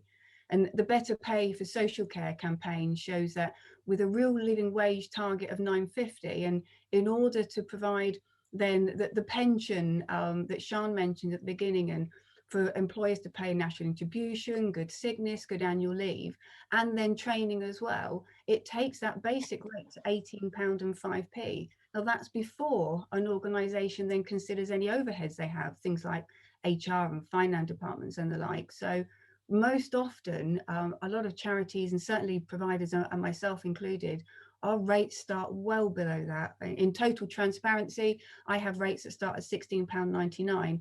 So to compensate, social care providers are becoming leaner and leaner, and we've trimmed everything we can, and it has to be affecting the experiences of people we support and staff, and there is just nothing left to trim, and our social care staff just deserve better, and which is why all the campaigns and everybody here today bringing together that collaboration to force the change for future social care is just so needed, especially right now. Thanks so much. I know that we're having some problems. I did say that Jonathan was on the line, but I think we've had again some technical gremlins. So it's not that I'm being rude and not inviting him to take part in that, but I think his line has gone down. So apologies for that. Phil, I'll just come back to you before I want to play a little clip in a moment from Prime Minister's questions, because obviously we have been using any means at our disposal. We know that this issue did come up at Prime Minister's questions, so I'll play that in just a moment. But Phil, coming back to general politics, as a politician yourself, obviously we have said again and again we're delighted that this is a cross-party issue, but I do get concerned that the more attention an issue gets, the more political it gets. And if it becomes too political, actually any sort of cross-party agreement starts to wither on the vine.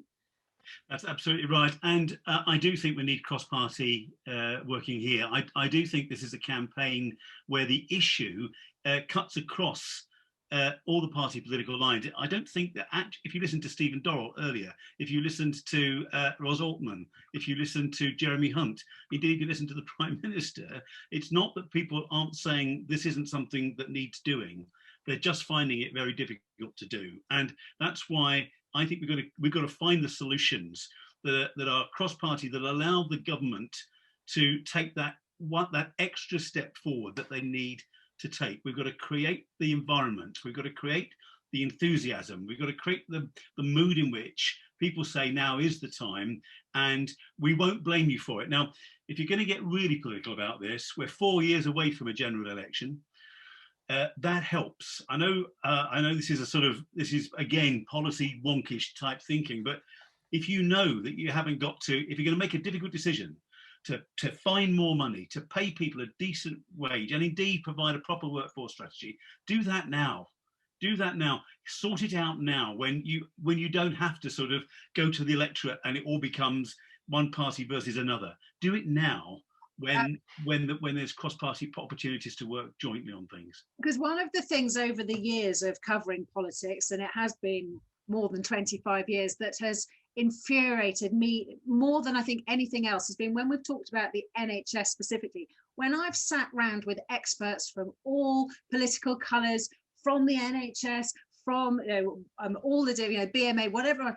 You can have an agreement behind closed doors under Chatham House rules of what's wrong, how it should be changed.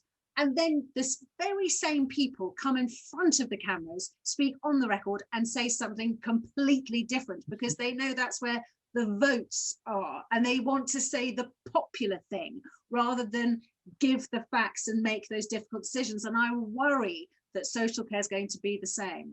Well, I hope not. I do think, as people have said, the pandemic has brought us to a point where people are now really aware, like they are about the NHS, of how important the social care system is. So now is the time to take the political opportunity, the space we've got, and the climate in which we're in where people, I think, can take that extra step forward, can make the decision to increase the budget for social care in the short term, a substantial amount, but not in the bigger scheme of things. We spend £130 billion on the NHS. So the amount we're asking for to give care workers a decent pay rate is tiny compared to the vast amount of money that's being spent. So it's doable. There's no question about that. We don't need fancy funding formulas. We can do that here now with the money that we've got. And then that puts the platform for the wider debate, the social care transformation. Christine is absolutely right. Let's focus on the workforce. Let's get that right.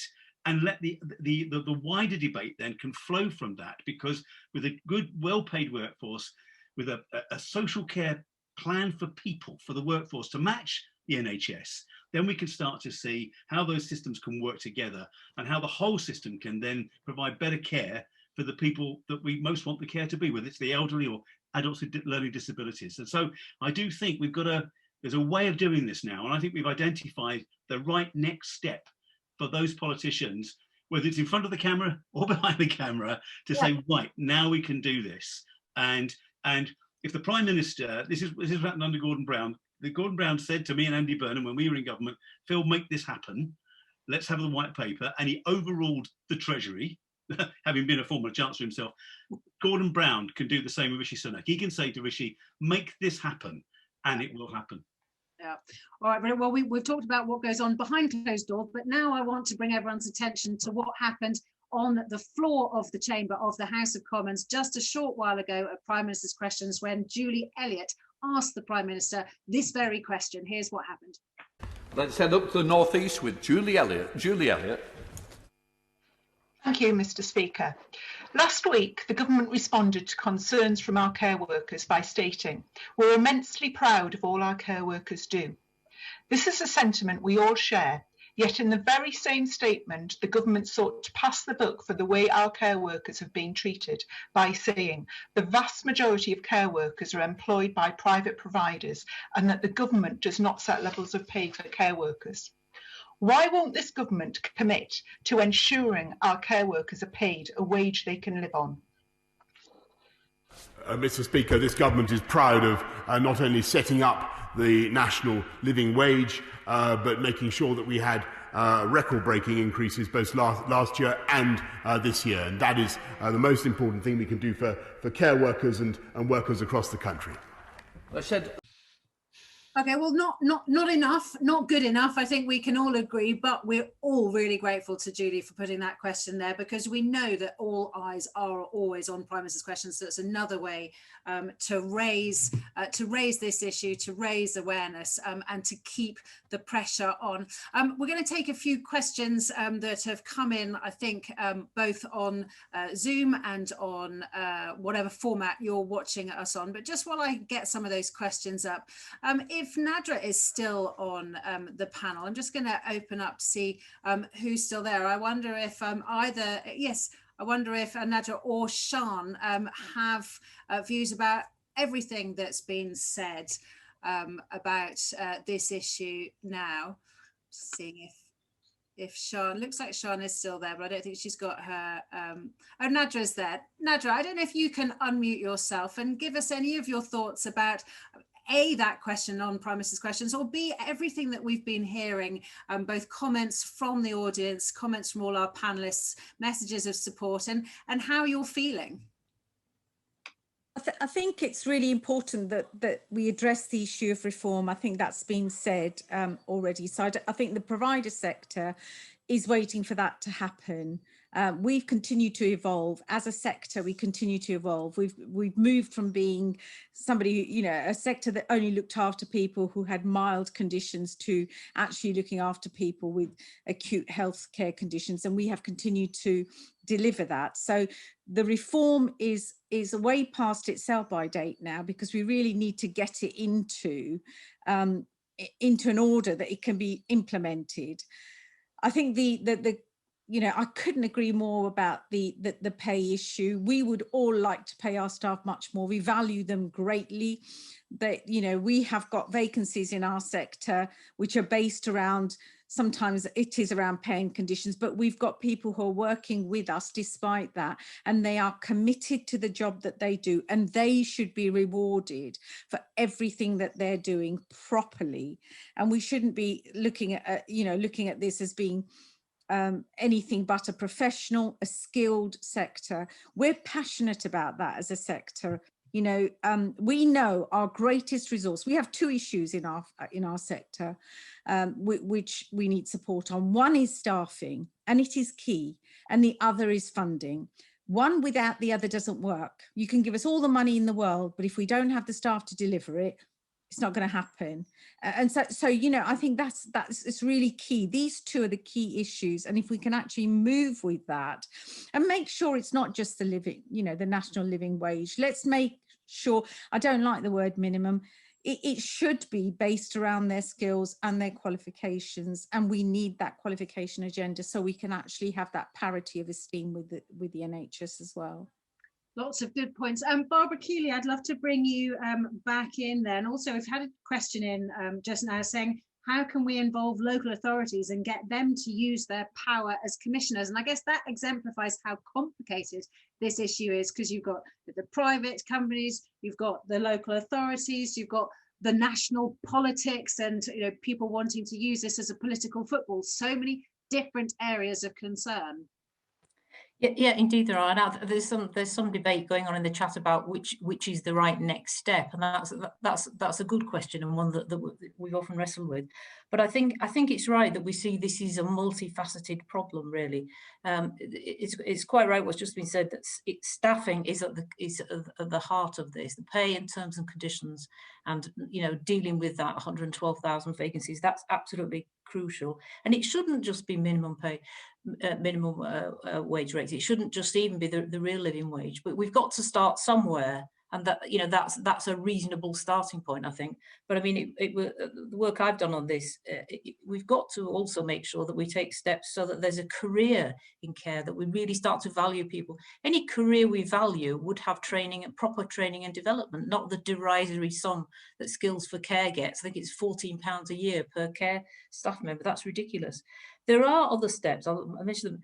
I think we need to start to address unmet need. There need to be more packages of care. So people out there thinking, you know, that we've delivered less and less and less, that needs to be addressed too. And then the big issue that has been touched on today is dealing with the big funding issue, the catastrophic costs.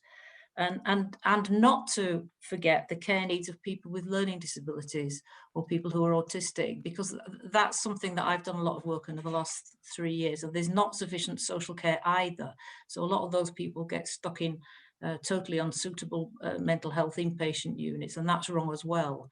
So all those things. But I think I would really caution that in meetings I've had where we've been debating this, we've got to be prepared to take steps at this, because we can't solve all of that together. I mean, when I was a new MP, people like Phil were you know, in my debates, and I was putting all these questions to him. That's how I've been an MP 15 years. That's how long we've all been trying to fix this. But if we recognise there are steps, but it's totally right, and the right thing to do with this rally that we've had today to address this pay and terms and conditions issue, because if we don't start getting this right, people are going to filter away. You know, there are lots of opportunities in retail, you know, during the current pandemic. Why would people take on everything they've taken on and all the risks they've taken if at least we don't value them and show we value them by paying them properly and giving them a career and proper development? So that's why. But I mean, I don't forget the other steps. I think people that are attending today need to understand that politicians are worried about and dealing with the other things too. And as you say, the key thing, the key funding issue is that one of catastrophic costs and how people can afford care. But that's really happened because of the one-off, unsuitable injections of cash that they've been for 10 years or more. That's all that's happened, and it's not enough. We don't need sticking plasters anymore. It's not helping. We've got to face the fact that we need a big step up in the funding, and that should be done through local councils, because they are best placed to work with care providers. And I do think there is a role, but I know that for at least 40 or 50 councils have managed to get the local care providers on board with the ethical care charter and paying decently.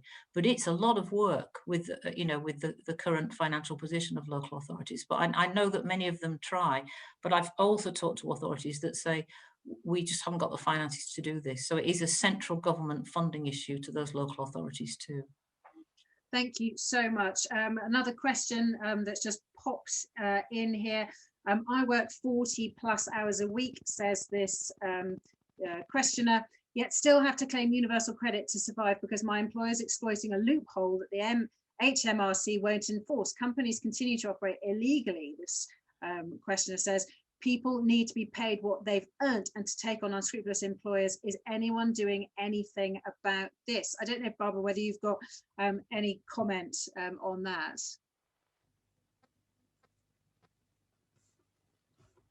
Oh, I think you're still on mute. Sorry, just run that by me again.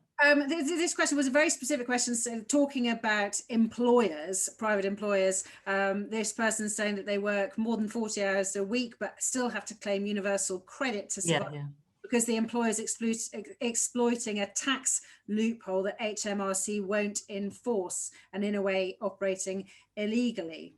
Yeah, I mean, it goes back to, I think, to that point that I just made about councils being the conduit for funding from central government out to care providers have got that role, but it's tough to make them the sole policeman of this, and I know that our city mayor in my local area of Salford has had care providers just tell him where to go when he's tried to get them to raise wage levels. So central government has and the HMRC as part of that have got to join in this, because you can't make local government, which doesn't have the clout apart from trying to work and trying to get ethical care rates paid and wage rates paid. They can't do it all. So it is down to central government too.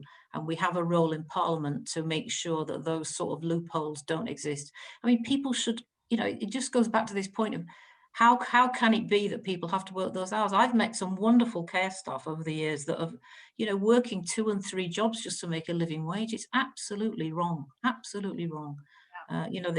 People should be able to just do a sensible number of hours in the week, because it's a demanding enough job without working 40 hours or more, or 2 or 3 jobs or more.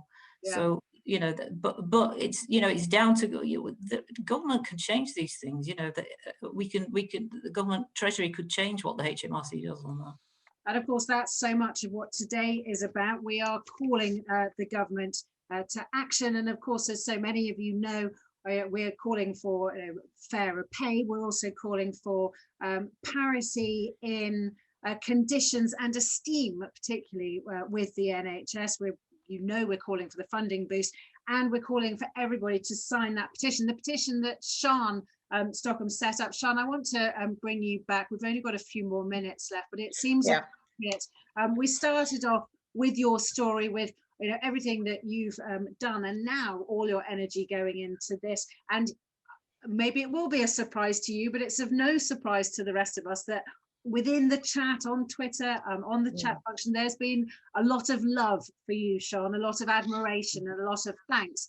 But that doesn't get us anywhere, does it? That's nice to have, but we are trying to change things. We're trying to really make a difference. And I wonder how you feel the last couple of hours have gone, and anything you've heard that's made you think differently, or your reflections. I've got to say that the lovely things that people have said about myself It's not just about me. I take that as saying it about every carer, because we're all there doing what we can. Part of my job is stopping inappropriate admissions to hospital. So actually, part of my job is saving money on the NHS. Yes. But I didn't feel valued. I have to say I feel a lot more valued. I appreciate the cross-party working, but now we've got to put those words into action, and we've got to get a real living wage for carers, at least a real living wage. I have to say my employers, because I have more than one, are very good. I get my training with them, and I feel valued with them. There's no progression through there because they've done away with a lot of the posts, and caring is the type of job that people do walk away from, and it's not because they don't care, it's because they can't afford to live on it. And as people have said, they're doing their job and getting top-ups on universal credit. If we were paid properly, we wouldn't need that, so the government would save money. I just sometimes think this government just doesn't, or all governments really, just don't think properly. It's just, if you pay somebody properly so they don't have to claim benefits, you're saving the money that you're paying on those benefits that can go on something else. But no, I just want to thank everybody for their support and ask everybody to ask their friends, their families, their colleagues, please sign this petition. We need to get it to 100,000 so that we can push on for the next stage. Absolutely. Well, on behalf of everybody, I want to thank you, Sian, for getting this ball rolling, and also, of course, for your day job, for what you do in your day job and the sacrifices you've made in order to care for other people. It doesn't go unnoticed, but now we really need to bang the drum more and make some real change. And of course, what you were saying there is so important about, in some ways, the short-termist nature of politics. And I want to just bring Christina and Phil back into this discussion for some sort of final thoughts. And of course, one of the problems with politics is we have parliaments that last 4 or 5 years, and within such an issue like social care, such a big issue that needs big changes, they need long-term views rather than short-termism. And how do we get politicians to look beyond the end of their nose? I want to end on an optimistic note, so I'm going to hand back to Phil and Christina now, and then hopefully in a few minutes time, so get ready everybody, we are going to clap for the carers, but hopefully we're going to achieve much more than just clapping. But Christina and Phil. Well, I'll just kick off and let Christina conclude then. Well, just to say, it's quite interesting. We've got a petition in front of Parliament. The government gave a response to that petition, and the committee that run all those things sent it back. They said, you haven't answered the question that the petition has posed. So we've got an opportunity. We know that we want decent answers, and we want answers from the government about what they're going to do. That's the first thing. So we must keep the pressure up, because if you've got that pressure up, and believe you me, if I was the care minister at the moment, I'd be saying, let everybody sign that petition, because that then gives me power when I'm talking to the Treasury about the money side. I'm saying, it's not me, it's all these people out there that are saying this has to happen.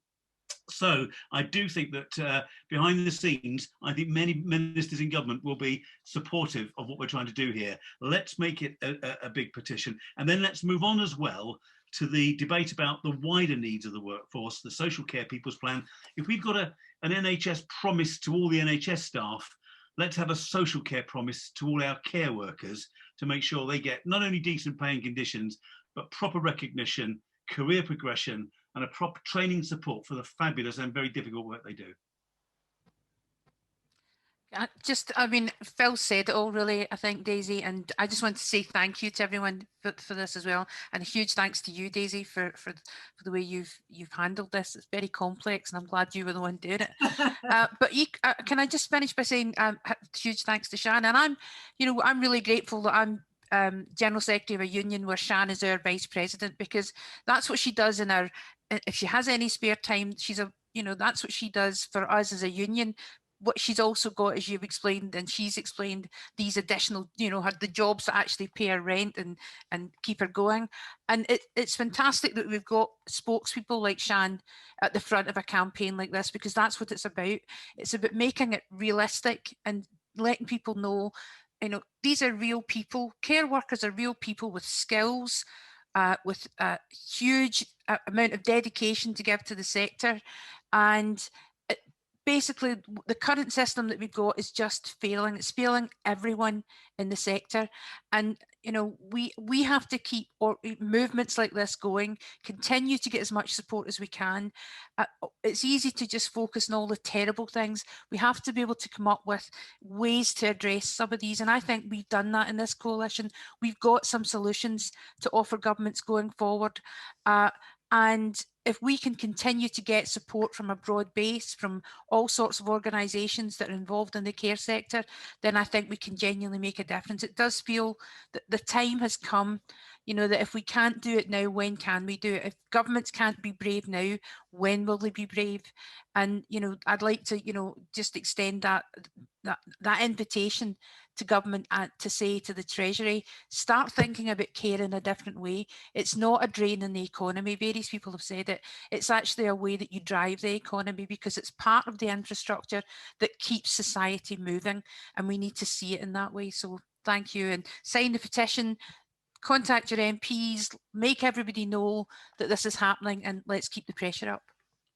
Wonderful. Well, thank you so much to all our speakers, and of course to Sian specifically, to Christina and Phil, to all the speakers, to all of you for asking questions. Please sign the petition, tweet your MP, write an old-fashioned letter to your MP. All the details of how to do it are in the chat function. We're going to play an advert in just a few minutes to remind you what to do. But for now, let's give our carers a very big clap.